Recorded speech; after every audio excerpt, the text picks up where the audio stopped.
Hey! Hi. Yes. Hey folks, it's Pepper from Superjesus again, and all the way from the US we have Tia and from the machine. Hey, guys, how are you? Good, how are you? Howdy. Absolutely fantastic. So, where are you guys? Still at Fort Worth? No, we're in Los Angeles at the moment. Oh, terrific, back in LA. Yeah. Absolutely brilliant. And congratulations on opening for She Who Rocks on Adelaide on June 20. It'll be fantastic back at the Adelaide gigs. Yeah, we're looking forward to it actually. It's going to be heaps of fun. There will be tremendous back at the Gov. Absolutely brilliantly done. We can't wait to see you perform live. Will it be a quick visit back, or are you spending some time in country? We might be there for a little bit. We're just here planning a few things to come back and promote the album, which we just recorded. So, don't know yet. Oh, fantastic. And it is just recorded. My understanding is everything's in the can. You've just finished working on your post-production, and the artwork's all done? We're working on that as well. So we've got the very talented Brandy Cole helping us out with that. So that's going to be, it's actually a fun process. I'm really enjoying it. So yeah, that's almost done. Oh, fantastic. Breathing Colours. We just cannot wait. It's going to be fantastic. Thank you. And the track Addiction, it's so magnificently complex in its sound and rhythm. Obviously, it's a culmination of many years of combined experience. You must be so very proud of it. Yeah, I'm really proud of it. I'm actually really proud of this band. It's been a long time in the works, but it's been really good actually. And I'm really happy to be surrounded by some pretty killer musicians. Absolutely. If I do say so myself. Indeed, yeah. And what do you think, Tom? You want to say something here? Well, I agree with you. I mean, the song Addiction, it's a great song. That was written by Frank and Tia over here. Yes. So it's a really cool song. I enjoy playing it on bass. So I enjoy recording the new version of it on the album as well. Yeah. Is it very much different from what we've heard so far? Not really. I mean, production-wise, there's a bit done to it. We worked with Chris Bell, who was absolutely amazing. It was just so cool working with him. Yeah. He feels like he's another member of the band, so we love him very dearly. He was lots of fun to work with, very, very easy. Yeah. So yeah. We recorded 12 tracks in Shreveport, Louisiana. Yes. And we recorded another one track at Royal Studios in Memphis, which is pretty freaky. Yeah, it was good. Yeah. There's a lot of history at Royal Studios. Yeah. Oh, certainly agreed. And look, with the track itself, I hear so many different influences, but it spans something like 40 years for me. What style influence would you attribute to its creation? I want to hear your side of it. Oh, look, there's so many. It goes back to a combination of very early Led Zepp, Uriah Heep, all of that sort of blending in there. And then you've got the modern guitar riffs. It's tremendous. It really is astounding. Yeah, I'll take that. That's fine. I'm quite happy. You know what? We have a wide variety of influences. I mean, I myself, I love Queen. I love the Beatles, but I love Soundgarden, and Travis loves metal. Frank pretty much. I don't know what Frank likes, to be honest. I don't know. I think Frank just appreciates music altogether, and Tom's a Queen fan, and we like T-Rex and stuff. So I think it's just a combination of all those bands, and we're just trying to basically write good, catchy rock songs. Yeah. Which mustn't be difficult for somebody like you, Tom, particularly with such a vast experience.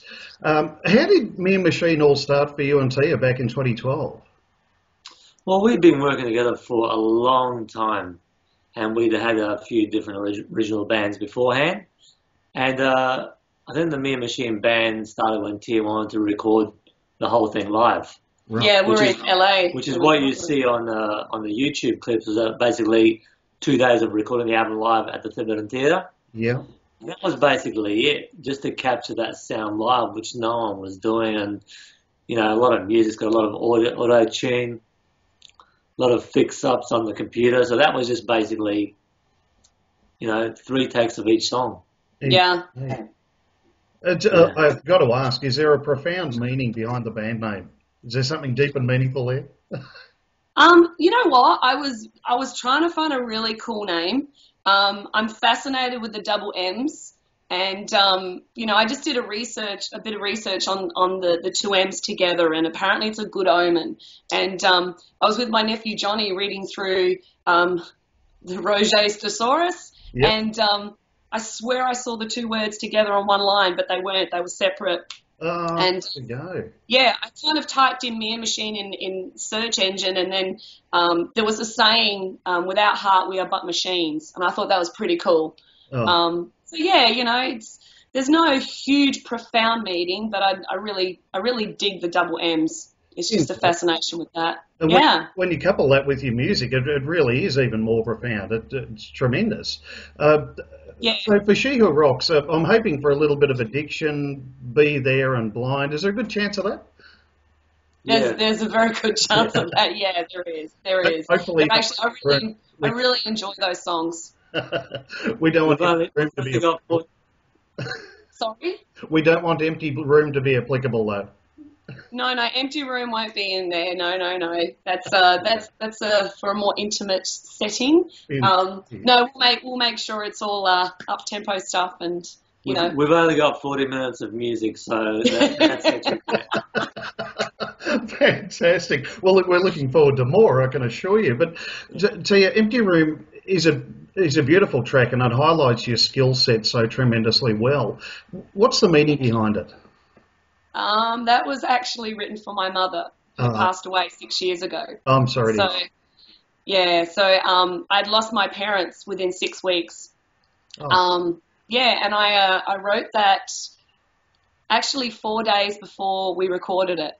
I just sat at the piano, and I'm very basic on the piano, so I just kind of wrote it. It actually just really came out naturally, and you know, everyone goes through that tough time when they lose a parent, and that's kind of how I felt about certain people after, you know, she passed away. Yeah. So, you know, hopefully it's it connects with people, I hope. Indeed. Look, it had a profound meaning for me in quite similar circumstances. Why doesn't the world just bloody stop?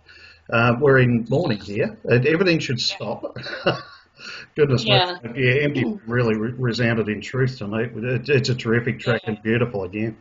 Thank you so much. It's very kind of you. Pleasure indeed. Tom, you and Travis have been friends for a very, very long time, around about 20 years, as I understand. Yeah, pretty much. I can't help but... Did you say friends? Sorry, we've been bandmates for about 20 years. Oh, go on, yeah, old hands. We know that. It's all good. They love each other. They fight like husband and wife. Oh, brilliant! I can't help but feel watching you perform, and I'm probably wrong, but I can't help but feel your musical appreciation is actually quite similar. Do you share particular musical tastes? No, yes and no. I mean, we both started playing in a funk band together. Yeah. So that's what our background was when we started, playing a lot of Parliament, Sly and the Family Stone. I mean, he's more harder rock, I'd say. Yeah. Mine's more rock, softer rock, Beatles and stuff like that. His is more Led Zepp, going into Metallica and stuff like that. But I think playing a lot of funk music together helped lock in the bass and drums. Yeah. So that's why it gels quite well, I think. It does. It has a real percussive edge to it. There's no doubt about it. And Tia, Frank is in fact your brother, yes? He is. He is. Extremely successful in his own right, particularly with Little X. Is he older or younger? Yeah. I'm so glad you brought that up. He's older. He's older than me. Okay. He's older. Look, when did you both realise you were destined for musical success? Are we talking obvious prowess heard from bathtub renditions at an early age, or? I actually started singing really, really early. I think I was like 2 or 3. I kind of started talk. My mum used to start talking, and I started singing at the same time. And I told my dad at a really early age that I wanted to be in a rock band. So, being the youngest daughter in an Italian family, saying in the 70s, Dad, I want to be in a rock band. But it was cool. My parents were music lovers, so I was really lucky that they really embraced that. Frank started a little later. Right. He started singing and playing guitar in his 20s. So, but he's good at what he does. He's very solid. Yeah. He's a solid, songwriter and a solid player. There's a healthy rivalry between myself and him, but it's good. We get quite bitchy with each other, but it's a good bitchy. That's the way music production works, isn't it? Well, I think the good thing about this band is we don't take anything personally. We can abuse the crap out of each other, and we move on. It's like, fine, you don't like that. Let's just move on. It's fine. So yeah, it's worked. I mean, you and Trav. 20 years of giving each other crap, and they still get along. Absolutely. Kind of speaks volumes, doesn't it? Well, we might find a disagreement here. I don't know. But Tom, do you prefer fingers or picks? Predominantly fingers. Oh, sorry, bass playing? Well, Frank, whatever. I'm just here. Fingers, the occasional pick if the song needs it. So, I'm mainly fingers. Mainly fingers, no worries. What I was referring to is... What do you prefer? I prefer the pick. Yeah. And I'll go no deeper than that. Deeper. Well. Thank you. Provided the perfect mental picture. Right. Oh, so when are you heading back? When will you be back in time for the gig? Is it sort of a quick fly-in type of thing? Just before the gig, we're heading back just for some quick rehearsals. 3 days beforehand. Oh, hey, terrific. We have to try and tee up catching up with you guys in person, doing a bit of a face-to-face. It'll be thrilling. Absolutely. I've heard all your other interviews, so I'd like to discuss those. Oh, thank you. That Satchel interview was very interesting. Wasn't he great the way he reacted? Yeah, we met him. He's a very cool dude. Cool dude. Great guy, yeah. And so I think there's a little bit more intellectually to the man than meets the eye, really. Absolutely. He's very clever. Very clever. Very. So what does the immediate future hold for Mere Machine? What would you like to do next? Obviously, get the album out there, tour on that. What's next? Yeah, I think longevity is the key here. I just want to, for me personally, I just want to write good music and, hopefully have people appreciate that as well, just have fun with it, and wherever it takes us, we'll accept. Oh, fantastic. Brilliant. And look, the quality of the music that you're putting out there is just astounding. And I've got to say, I don't want to be over the top on you. I've said this to a couple of bands, but I mean it from the heart. It makes you very, very proud to be Australian watching you guys rock the way you do. Thank you so much. Well, we're proud to be Australian, and we're really excited to be over in the US and sharing our music with everyone here as well. It's getting accepted really well. We're very, very excited. That is brilliant. And look, Tom, you're probably of the same ilk as I am, but are you getting sick of Americans thinking you're from England? You got that tonight. I did. It doesn't help when I wear my Queen T-shirts and my T-Rex T-shirts. Are you from England? You have to wear Elvis T-shirts like I do. Easy. Yep. Oh, sure I did. Well, I found I was in Los Angeles recently, and I just got so bloody sick of it. Are you from England? No, I'm not. I should have worn a T-shirt of some description.